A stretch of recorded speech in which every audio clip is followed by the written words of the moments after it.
have to be lucky, you just have to be good, yeah? Like Master X is good, because he's here and ready. So if he's here and ready, I tell you what, that definitely means that I'm here and ready.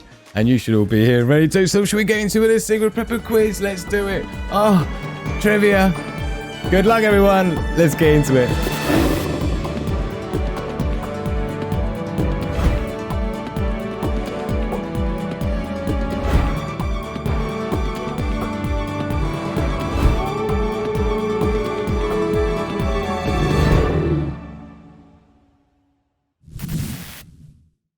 Right. Here we are, the Sigma Prepper quiz. The trivia quiz for survivalists. If you think you are, come and prove it. Yeah, if you think you are enough. Master X. Right, here we go then. A, B, C, D, multiple choice. Yeah, this is what you're playing for, the Ultimate Prepper Award. Yeah, who wouldn't want to win that? Yeah, absolutely gorge. With an absolute gorge, Sigma Wolf. Look at him, absolutely gleaming. So tonight's topic, general Prepper survival info. I was going to make it all about grid down scenario and power outages in regard to last night's show for the prepping for 2022 series. Link in the description for that if you missed it. But I was tempted to make tonight's quiz all about the grid down scenarios and things, but I'll put a few in there, but yeah, this is going to be a general one because it's just easier going on people. But we'll see how well you do tonight. Let's see if we can get a 7 out of 7 ultimate win. But this is how you play. Don't put your answers in one by one. You're just telling everybody else what you think the answer is and helping them. Instead, this is how it needs to look. All in a straight line, but not exactly like this. This is just an example, obviously. But yeah. Wait until you see the 7th question and you've got your 7th answer in there, and then send that lot through at once, right? So your 7 questions, wait until we get to the last one. When you've got all 7, boom, then enter them in.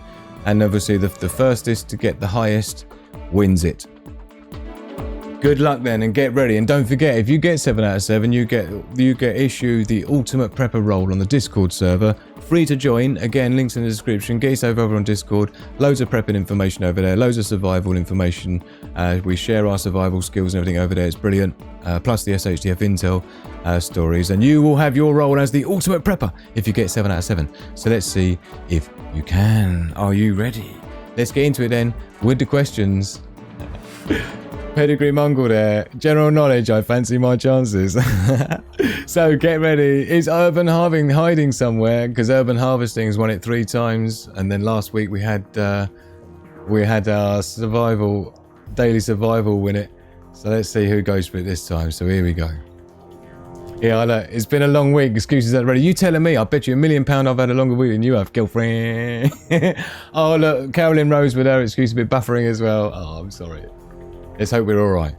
Okay, so question number 1 then is, what is a Ferrocerium Rod, also known as? What is a Ferrocerium Rod, also known as?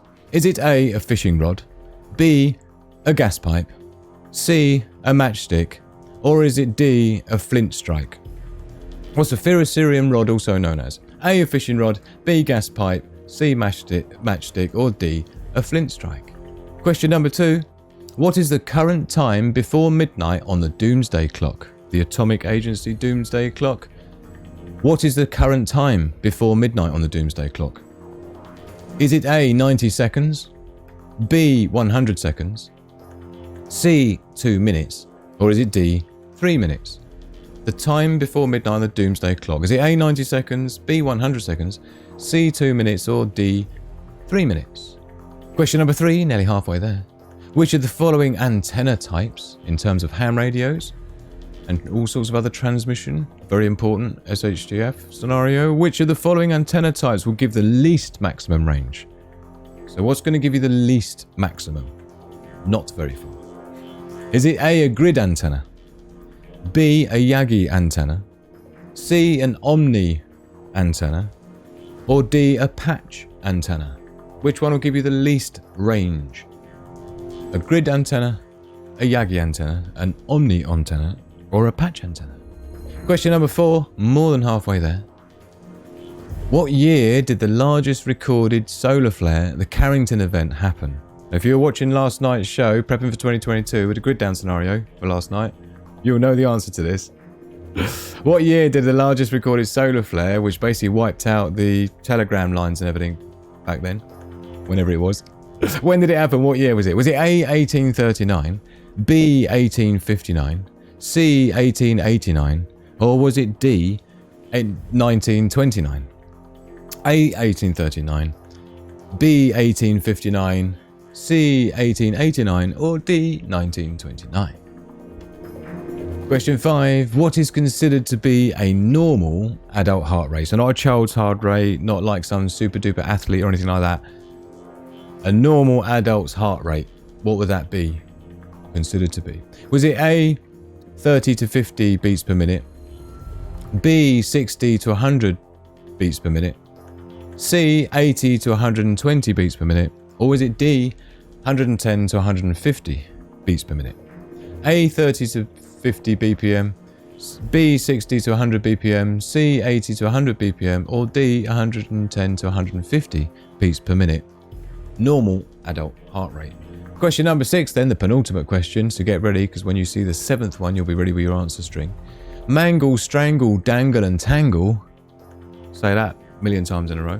Mangle, strangle, dangle, and tangle are all types of what? What are they types of? Is it A, traps and snares? Is it B, butchering? Is it C, water filtration? Or is it D, torture devices?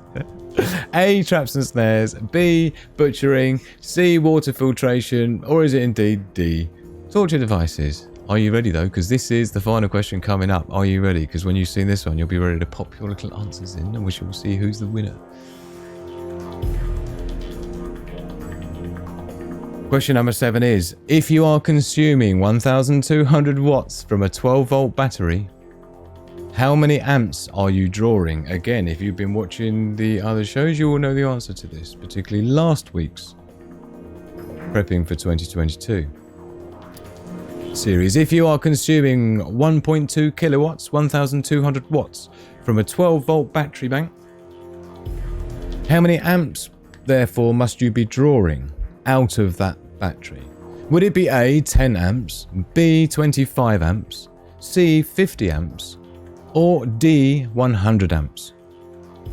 A, 10 amps, B, 25 amps, C, 50 amps, or D, 100 amps? And with that, we must start the timer because you have 30 seconds to get your answers in, and I don't need to tell you super duper people twice. Urban harvesting is actually the first one in there with an answer.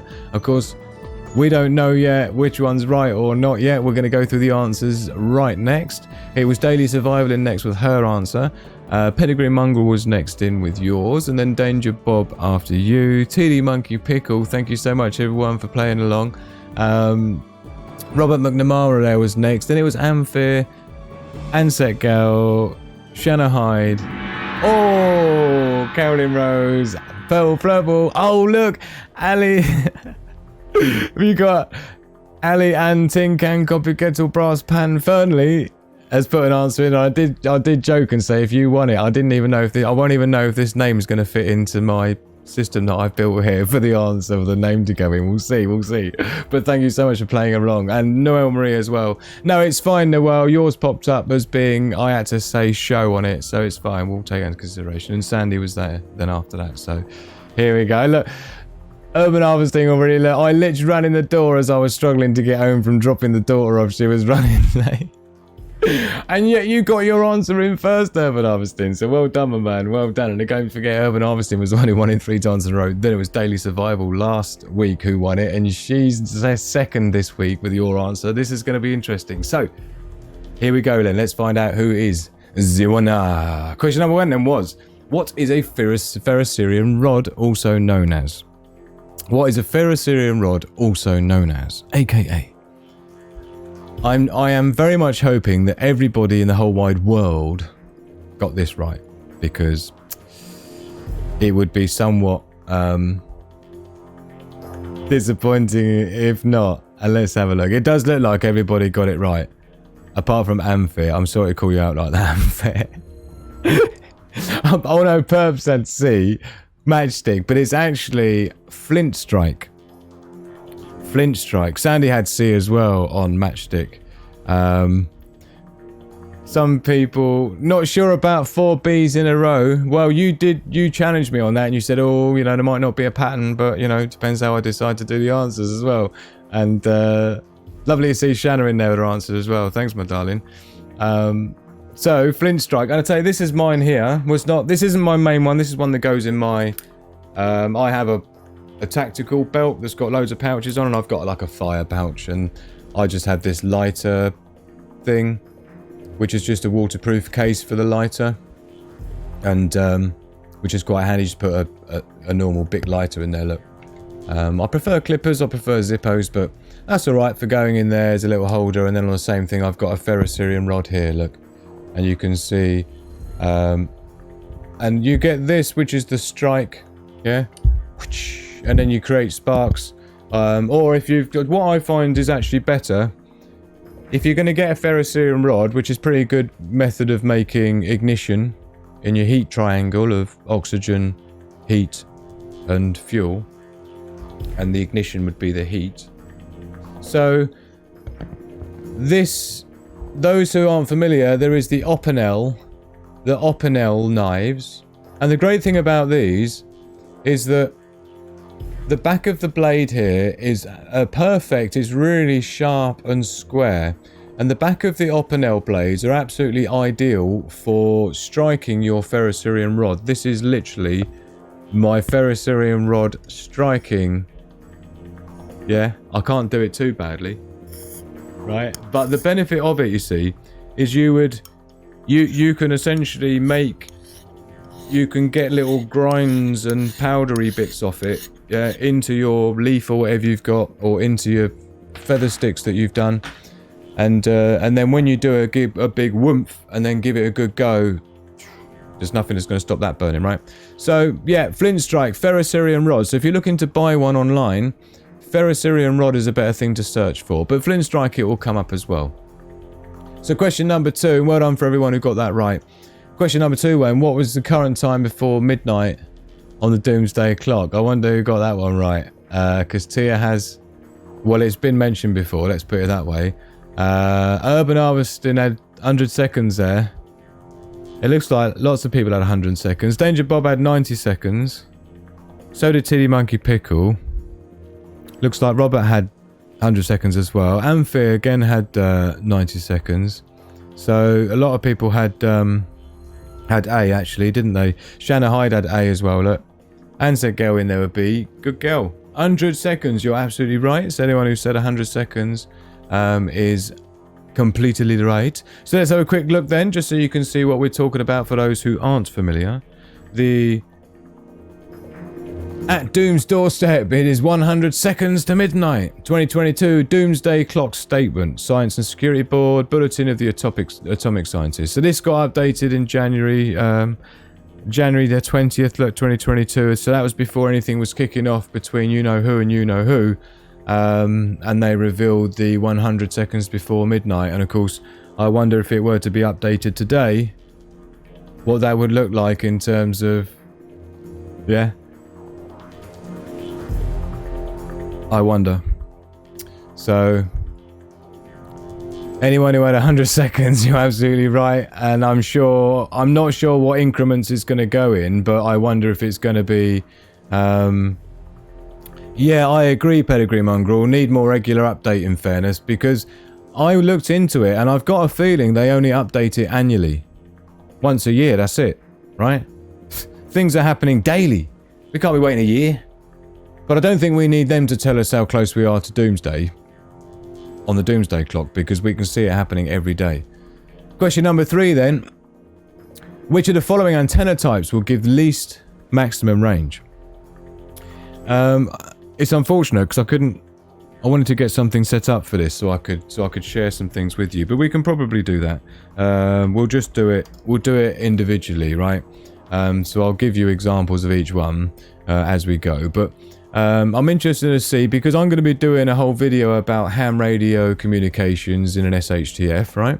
It's going to be a really important show. It's going to be one of the Prepping for 2022 series videos, so that'll be on a Wednesday at 6 p.m. UK time, 11 p.m. UK time, 6 p.m. Eastern time in America. That goes out on the Wednesdays. The one that we had last night, the link is in the description below if you'd like to watch that. Which is an absolute must. So when it comes to ham radio transmission, it's very important that you know what you're doing in terms of antennas, because a lot of people talk about the how powerful their ham radio is, whether it was a Baofeng, a 5 watt or an 8 watt or 10 watt and things like this, right, in terms of the power transmission. But in fact, what's more important is the antenna. And I'm going to be talking about that in depth when we do the ultimate ham radio guide for SHTF Survival, right? Now, the answer to this is C, Omni antenna. So I'm going to have a little look and see if anyone has a clue of the least maximum range. So this is going to give you the least range with the antenna with an omnidirectional antenna. So at urban harvesting there had B, which is Yagi.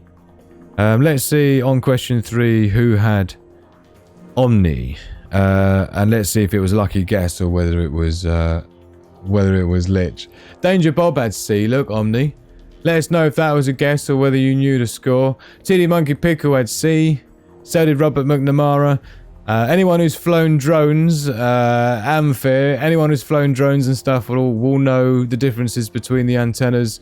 Shanna Hyde had D there, the patch antenna. So what I'm going to do briefly now, and there will be another test on this with the Sigma Prepper quiz in a future quiz, but done differently, because it's important that we talk about how you can get the maximum range between you and your family, your neighbors, and things like this. And sometimes you don't want maximum range.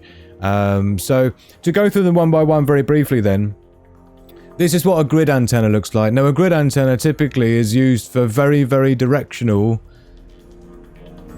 transmissions, right? So it's point to point. If you're not pointing perfectly in right position to the other antenna pointing back at it, you're not going to get any signal, right? You can't be behind it to the side of it, but you're going to get very, very long range, is what you call high gain antenna, right? There's no more or less power. It's just how that power is distributed, and I'll show you that in a second, right? So that's what a grid antenna looks like, and again, that's for very long range. But you have to be very specific about the angle that you're going to be. So if I do the grid antenna, if we do, we want to have RF image, it will show us, or it should do, it might be better to do it on a different, here's one here, look. So this is what the, here we go. So this is what the transmission looks like. It goes out very far, but it's in a very specific direction, right? So that's what a grid antenna is like. Now, if you're talking about an omnidirection antenna, the thing that is, it's in all directions. So that power is reserved to be like in all directions, just like in an apple shape, right? So the great thing about it with an omnidirectional is it doesn't matter where you are around your environment, it will be equal kind of range all the way around it, but not very far. But it doesn't, but you can go behind it, in front of it. And this is what your omni antennas are looking like, just the typical stubby antenna like you typically see on the ham radios. This is an omnidirectional antenna. So this is why I'm telling you this, because this is what gives you the least range, is one of these omnidirectional antennas. But the benefit of it is that you don't have to be pointing it in exactly the right position, because it gives you, you know, the radiation pattern is all the way around you equally, right? And that's the same with essentially the other antennas here. The Yagi antennas, a little bit like you saw like with a TV antenna type thing. Yagi antennas tend to be, again, very, very long range antennas, but again, like a sniper rifle, you have to be really accurate as to where you're pointing them, and they can come in different flavors. Sometimes they have the plastic housing, like this kind of a thing here. This is an 18 dBi, which is high gain. The perfect omnidirectional one would be 0 dBi, but it usually ends up being about 3. So it means that all of that energy is focused into just the one direction. There's no more energy, more power, less power. It's just where that intensity is focused. And if you focus that energy into one place, you can get greater range. So there are benefits with things like the patch antenna is very similar to the grid antenna, the Yagi antenna. So they're great for long range antennas. But like I say, we're going to get more into that in a future episode of the Prepping for 2022, which will be all about ham radios and communications during SHTF. And this is important stuff to know. So you're going to know it if you don't already when we talk about that in a future show. So yeah. Thank you very much to everyone who got that one right. Let us know if that was if you're familiar with that. So question number 4 then was, what year did the largest recorded solar flare, the Carrington Event, happen? So we talked about this last night because it's one of the threats that does, it does face us at the moment, because of course we are ripe. We are ripe for, for a Carrington Event, essentially. And I wondered who was listening last night when we were talking about the Carrington Event. Let's see what people said for question 4 then. B, Urban Harvesting had, which is 1859. He was there last night on the show for the grid down scenario and power outage. SHTF scenario, survival scenarios. Daily Survival had B as well. Look, everyone's done really well, because it is indeed B, 1859. When the Carrington Event happened. And for those that aren't familiar, that actually took out the telegram lines and things that we had rocking back then around the world, because of course we didn't have fully developed electrical grid. We didn't have satellites in space either. Had we had satellites in space like we do now, believe me, that would have been like total loss. So if we had a solar flare today that was equivalent to what happened in 1859 with the Carrington Event, also known as the solar storm of 1859. I'm bringing you this on the Wayback Machine, so it gives you a previous version of when this was documented, which is the full 2014. The reason I'm doing that is because they've censored it, they've changed it since, let's put it that way. So the solar storm of 1859, also known as the Carrington Event, was a powerful geomagnetic storm in 1859, right?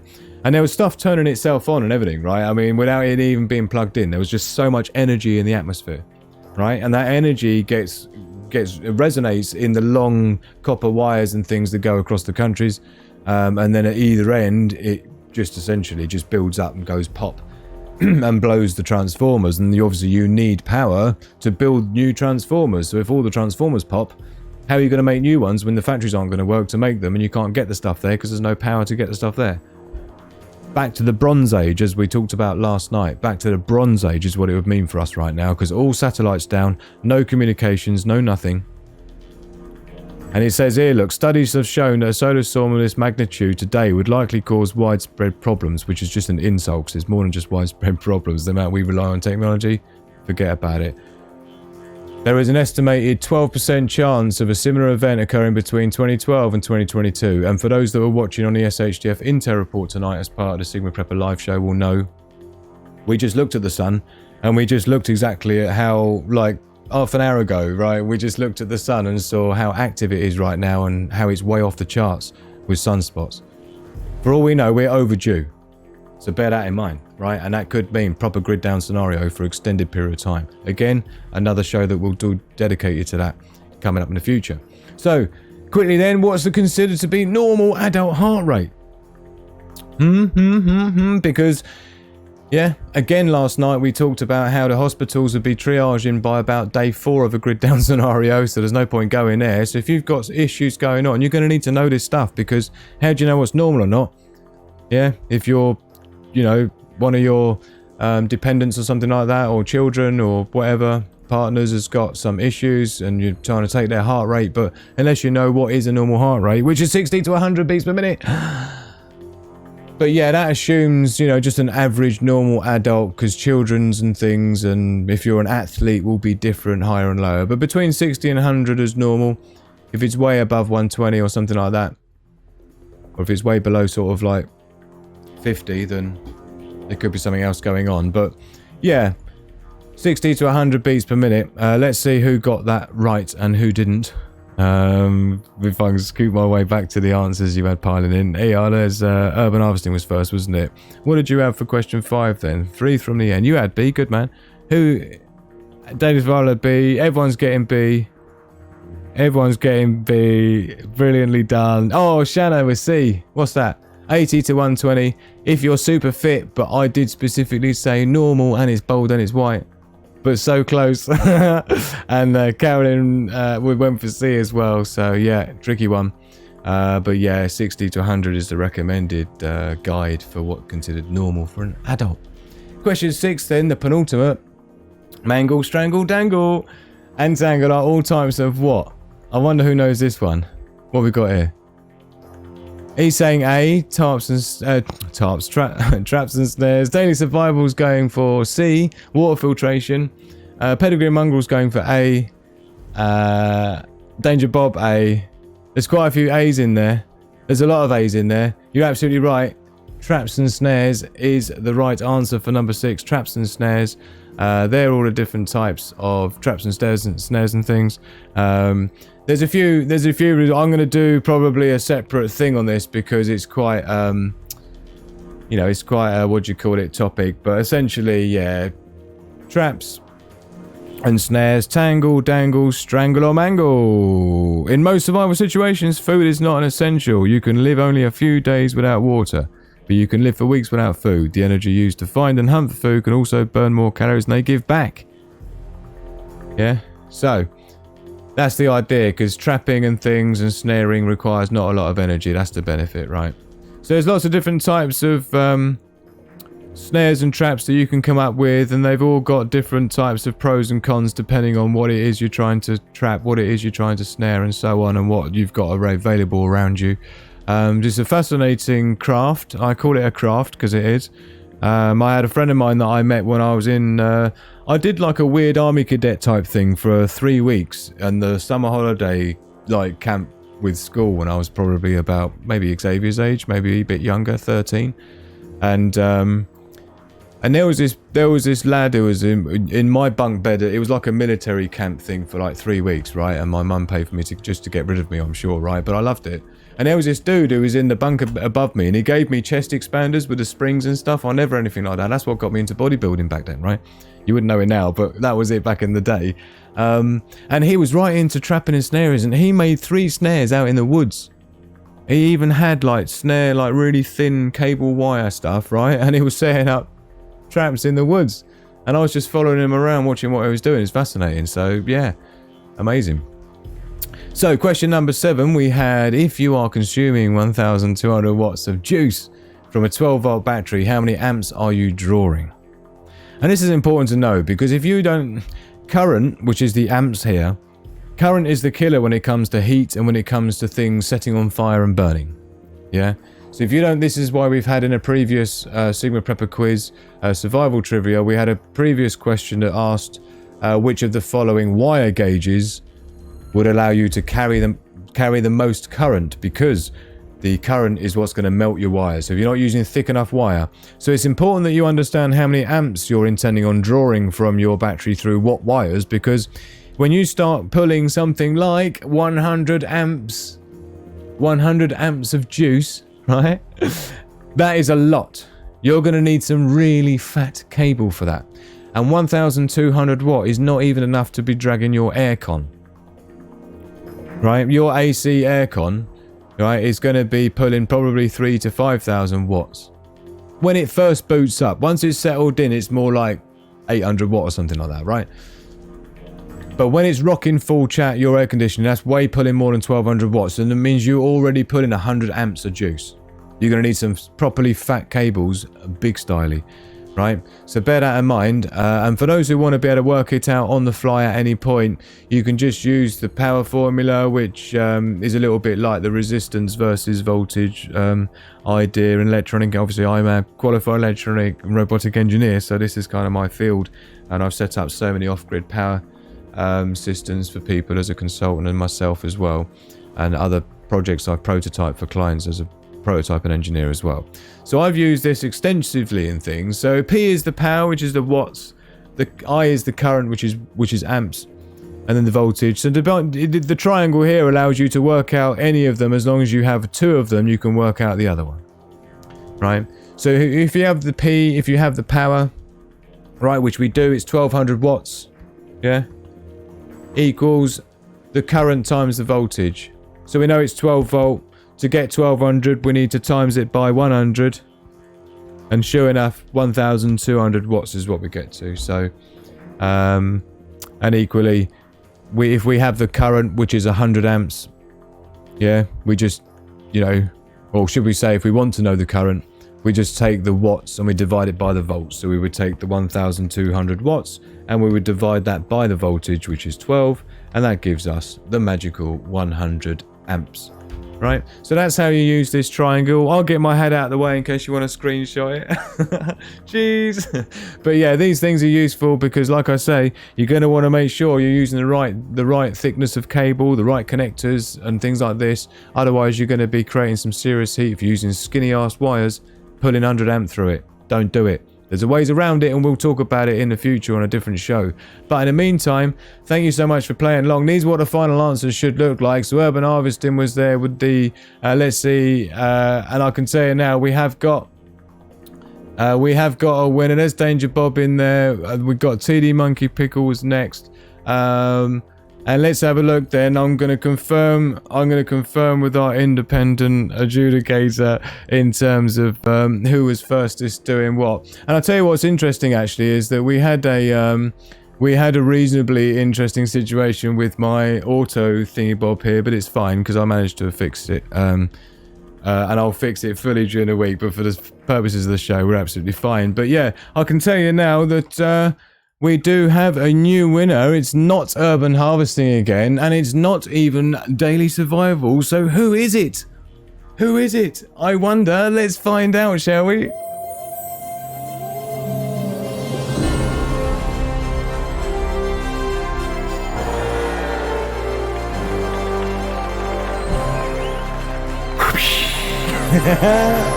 Danger Bob does it. Well done, my man. Danger Bob does it. Let's hear it for Danger Bob in a house. 6 out of 7. No, not Herb. 6 out of 7 says Pedigree Mungry. And so thank you very much, Master X, for feeding us in there. And of course, the second runner-up we had Robert McNamara was second place with 6 out of 7. So well done to Robert McNamara with second place. And Noelle Marie third place was also 6 out of 7. Brilliant job, Noelle Marie. Well done, my darling. So let's scoot back up so we can respect our masters. Danger Bob, brilliantly done, my man. Thank you so much for playing along. Absolutely brilliant. 6 out of 7. Still haven't had the 7 out of 7, but you know how it is. So well done, Danger Bob. And of course, next in there, second runner-up. Well, not runner-up, but the next up there was Robert McNamara. Well done, Robert, for your... if you were next in there, you were. There you go. So well done, Robert, as well, with 6 out of 7. Brilliantly done. And our darling Noelle Marie. Awesome. Thank you so much for playing along. Let's hear it in the chat for everyone. All 6 out of 7. And we'll see how well you... I guess too, Andy, says Noelle Marie. Shh, don't tell him that. I wasn't going to tell him that either if you weren't. Oh, well done, Ali Tin Can. Got the brass pan Fernley as well for playing along, my darling. Thank you for being here.